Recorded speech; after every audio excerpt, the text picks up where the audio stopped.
விஜய் வந்து ரொம்ப டென்ஷனா இருக்காரு. அவரால ஒண்ணுமே பண்ண முடியல. என்ன பண்றதுன்னு தெரியாம தவிக்கிறாரு. இந்த மாரி எல்லாரும் வந்து பேசுறத அவரால பார்க்கவே முடியல. "இங்க பாருங்க உங்கள நம்பி நான் பணத்த கட்டணும். ஆனா இந்த மாரி பண்ணிட்டீங்களேன்னு" சொல்லிட்டு எல்லாரும் அவர வந்து சபிக்கிறாங்க. அத பார்த்து விஜய் ஒண்ணும் புரியாம தவிக்கிறாரு. அடுத்து விஜய் வந்து "இங்க பாருங்க, எல்லா பிரச்சனையும் கண்டிப்பா சால்வ் பண்றேன். என்ன நடக்குது இங்க?" அப்படின்னு சொல்லிட்டு கேட்டோனே, ஐயப்பன் எல்லாரும் வந்து, "சார் இந்த முன்னாடியே இந்த விஷயத்த உங்ககிட்ட நாங்க வந்து கன்வே பண்ணணும்னு நெனச்சேன். கன்வே பண்ண வேண்டியது தானே? இவ்ளோ தூரம் வர விட்டுட்டீங்களே, ஏன் இப்படிலாம் பண்றீங்க?" அப்படி சொல்லிட்டு கேட்டோனே, "சார் நேத்து கூட நீங்க உங்ககிட்ட சொல்லலாம்னு நெனச்சோம் சார். நீங்க கெளம்பிட்டீங்க. உங்க சித்தப்பா கிட்டயும் நாங்க சொன்னோம்" அப்டின்னோனே, என்ன சித்தப்பா? இவங்கலாம் சொன்னாங்களா?" அப்டின்னோனே, ஆமா, ஆமா சொன்னாங்க.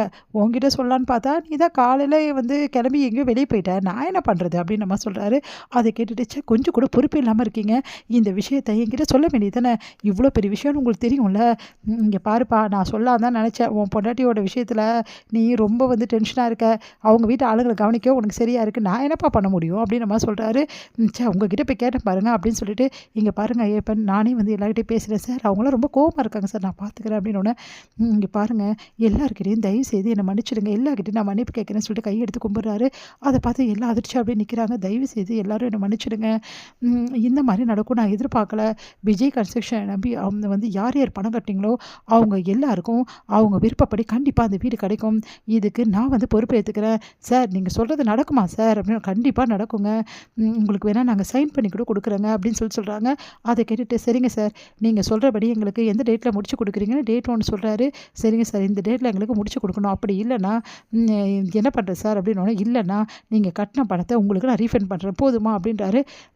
அதுவும் வட்டி முதலா நான் குடுக்குறேன் சார்" அப்படின்னோனே, சரிங்க சார். உங்கள நம்பலாமா?" "நம்பலாம் சார்.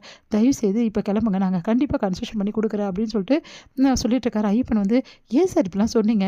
இப்போ ஒரு கன்ஸ்ட்ரக்ஷனே நடக்கல சார். அவங்க சொன்னபடி அந்த டேட்ல முடிச்சு குடுக்குறது ரொம்ப கஷ்டம் சார்" அப்படின்னோனே, "அதெல்லாம் நான் பார்த்துக்கிறேன் ஐயப்பன். நீங்க இவ்ளோ தூரம் வர வச்சதே பெரிய விஷயம். இப்படி வந்து பண்ணிட்டீங்களே" அப்படி சொல்லிட்டு, சரி சார் நம்மளுக்கு வந்து ஒர்க்கர்ஸும் வாண்டுட்டு இருக்காங்க சார். அதெல்லாம் நான் பார்த்துக்கிறேன். இங்க பாருங்க ஆல்ரெடி ரெஸ்யூம் குடுத்தவங்க எல்லாரையுமே வந்து வர சொல்லுங்க. உடனே வந்து நம்ம அப்பாயின்ட்மென்ட் பண்ணணும் ஆளுங்களெல்லாம். சீக்கிரமா சைட்ல எல்லாமே நடக்கணும்" அப்படின்னு சொல்லிட்டு எல்லா விவரமும் மும்முரமா பார்த்துட்டு இருக்காரு. "விஜய் நீ என்ன பண்ணாலும் சரி, கண்டிப்பா இந்த பிரச்சனைய தீர்க்க முடியாது. நல்லா பிரச்சனையில மாட்டிக்கின்னு ஒரு வழி ஆவப்போற" அப்படின்னு சொல்லிட்டு அப்படியே அன்பரசு முறைச்சிட்டு போறாரு. எங்க வந்து விஜய் வந்து வீட்டுக்கே வரல. காவேரி காத்துட்ருக்காங்க. வீட்டுக்கு வராம என்ன பண்ணுறதுன்னு வந்து விஜய் பண்றாரு அப்படின்னு சொல்லிட்டு யோசிச்சுட்டே இருக்காங்க. கரெக்ட்டா வந்து அவங்க சித்தப்பா வராரு. உடனே வந்து "விஜய் வரலையான்னு?" கேட்டோனே, "அவன் எப்படி வருவான்? அவன வரவிட பிரச்சனையா இருந்தா வரப்போறான். அவனுக்கு வரவிட முடியாத பிரச்சனை இருக்கு" அப்படின்னோனே, "என்ன ஆச்சு?" அப்படின்னு சொல்லிட்டு எல்லாரும் வந்து கேட்குறாங்க. நடந்த விஷயத்த எல்லாம் வந்து அன்பரசு சொல்றாரு வீட்ல. அதெல்லாம் கேட்டு காவேரி எல்லாரும் திட்டுறாங்க. "உங்க குடும்பத்தால தான் விஜய் இப்படி கஷ்டப்படுறான். உங்க குடும்பத்தையும் பார்த்துட்டு இருந்து ஆஃபீஸ பார்க்காம விட்டுட்டான்" அப்படின்னு சொல்லிட்டு காவேரி செமையா திட்டி விடுறாங்க. இதனால காவேரி என்ன பண்றதுன்னு தெரியாம தவிக்கிறா. விஜய் வந்து ரொம்ப லேட்டா வீட்டுக்கு வராரு. வீட்டுக்கு வந்தோனே ரொம்ப களைச்சு போயிருக்காரு. "விஜய் என்ன ஆச்சுங்க?" அப்படின்னோனே, "ஒண்ணும் இல்ல காவேரி" அப்படின்றாரு. "எனக்கு எல்லா விஷயமும் தெரியும். உங்க சித்தப்பா எல்லாத்தையும் சொல்லிட்டாருன்னா" "ஆமா இதே வேல தானே அவருக்கு. இங்க இருக்கிறது அங்க சொல்றது, அங்க இருக்கிறது இங்க சொல்றது. நான் பார்த்துக்கிறேன் காவேரி." "இல்லங்க ரொம்ப பெரிய பிரச்சனைய ஹேண்டில் பண்ணிட்டு இருக்கீங்க. எல்லாரும் வந்து கத்தியிருக்காங்களாமே. இப்படியெல்லாம் காரணத்துக்கு காரணம் நான் தாங்க" அப்படின்னோனே, "என்ன காவேரி சொல்ற?" "ஆமாங்க. என் வீட்டு பிரச்சனையில தானே நீங்க இவ்வளோ வந்து கஷ்டப்படுறீங்க. இதுக்கும் உன் வீட்டு பிரச்சனைக்கும் என்ன சம்மந்தம் காவேரி?" "சம்மந்தம் இருக்குங்க. எல்லாத்துக்கும் என் வீட்டு பிரச்சனை வரதால, நீங்க அதையே பார்த்துன்னுட்டு ஆஃபீஸ பார்க்காம விட்டுட்டீங்க.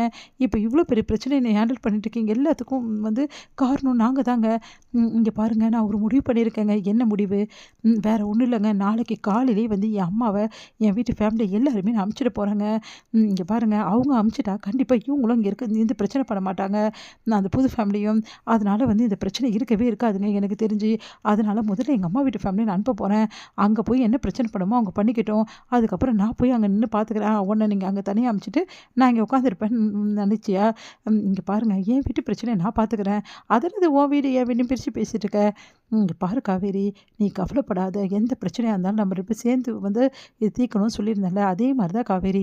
இப்போ உங்க அம்மா வீட்டு பிரச்சனை எப்படி நம்ம சேர்ந்து தீர்த்தோமோ, அதே மாரி ஆஃபீஸ் பிரச்சனையும் சேர்ந்து தீர்த்துடலாம். ஓகேவா? அப்படின்னோனே, நடக்குமாங்க? நடக்கும் காவேரி. நான் பார்த்துக்கிறேன் காவேரி எல்லாமே. ப்ளீஸ் காவேரி அப்படின்னு சொல்லிட்டு அப்படியே கைய பிடிச்சுட்டு ஹக் பண்றாரு.